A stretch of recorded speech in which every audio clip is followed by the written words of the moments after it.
Bienvenue sur Maine Public News Connect. Des reportages inédits de la radio publique de Maine sont diffusés chaque semaine en espagnol, en français, en portugais, en somalien et en anglais. Bienvenue à vous sur Maine Public News Connect et très heureuse de vous retrouver en ce vendredi 26 avril 2024. Les principaux titres de ce bulletin d'information, nous parlerons d'un procès sur les changements climatiques, de l'énergie solaire, du marijuana qui est illégalement cultivé et vendu dans certains endroits de l'État de Maine et enfin, nous parlerons d'un rassemblement pour le Gaza.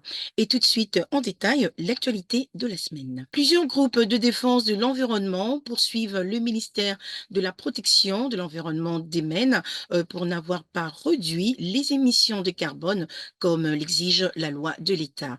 Ils affirment que le DEP et le Conseil de la protection de l'environnement n'ont pas adopté une seule politique de réduction des émissions des transports au cours de 5 années qui ont suivi l'adoption de la loi sur les climats de Maine. Cette loi exige que l'État réduise ses émissions de 80% d'ici 2050, signalant que les transports représentent la plus grande part des émissions de carbone de Maine qui contribuent au réchauffement climatique.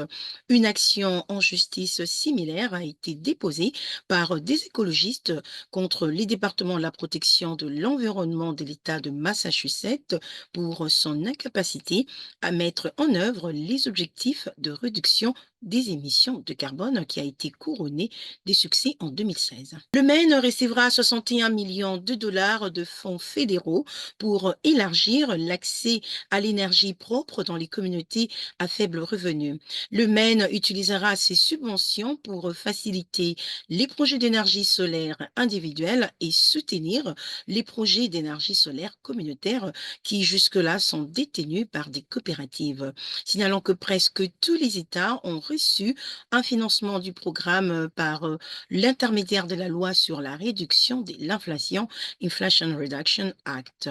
Les responsables de la Maison-Blanche estiment que le programme permettra de réaliser plus de 8 milliards de dollars d'économies sur les factures d'électricité. Un homme du comté de Penobscot est la première personne à être inculpée dans les cadres d'une nouvelle enquête du ministère de la Justice sur la marijuana qui est cultivée illégalement dans le Maine. Les officiers du shérif du comté de Penobscot ont perquisitionné les domiciles du suspect qui est situé au nord de Bangor en fin février et ont trouvé près de 18 kilos de marijuana cultivée sans licence approuvée par l'État.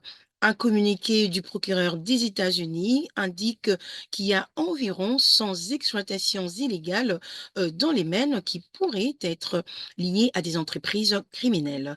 Ces derniers mois, les forces de l'ordre ont découvert plusieurs grandes exploitations illégales de marijuana dans le centre de Maine. Des manifestants venus du sud de l'État de Maine se sont rassemblés à Portland la semaine dernière pour attirer l'attention pour l'essor des enfants pris dans le conflit de Gaza. Environ 75 personnes, dont plus de 2 douzaines d'enfants, se sont rassemblés au Monument Square pour demander un cessez-le-feu permanent, signalant que le Bureau des affaires humanitaires des Nations Unies estime que plus de 14 000 enfants ont été tués depuis les débuts de la guerre le 7 octobre entre Israël et les Hamas. Les organisations d'aide internationale affirment que plus d'1 million d'enfants des Gaza ne sont plus en mesure d'aller à l'école car près de 90% des écoles et des universités sont endommagées ou détruites.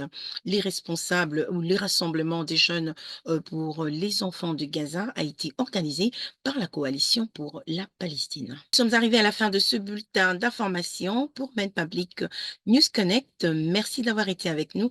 Je vous retrouve au prochain numéro et passez une excellente fin de semaine. Merci à nos excellents partenaires communautaires pour leur soutien et leur contribution à ce programme. Maine Public News Connect a été rendu possible grâce à des donateurs individuels et à des fondations de partout dans le Maine, ainsi qu'à KOU et Patricia Ewan, Seaport Credit Union, Hannaford Supermarket, Maine Housing et IDEX. Maine Public News Connect est rendu possible par KOU et Patricia Ewan qui se sont engagés à combler les différences culturelles au sein de nos communautés. Juntos. Ensemble. Warajir. Junto. Seaport Credit Union. Together. Hannaford Supermarket, qui célèbre la diversité de ses employés, de ses clients et de ses communautés et s'engage à favoriser un environnement accueillant. Ensemble, ils sont plus grands que des produits d'épicerie. Et pour en savoir plus, rendez-vous sur le site internet www.hannaford.com. Chez Main Housing, nous savons qu'un logement abordable est primordial. Notre programme de prêt pour l'achat d'une première maison offre aux habitants de Maine des taux d'intérêt réduits et une aide de fonds pour l'achat des propriétés aux multiples appartements. Et pour en savoir plus, consultez les sites internet mainhousing.org.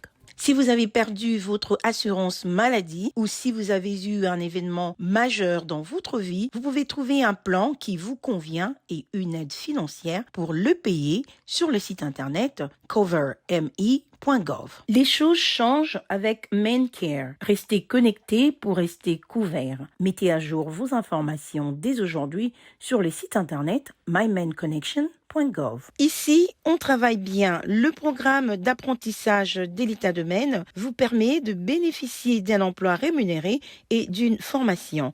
Pour en savoir plus, maine.gov/apprentissage.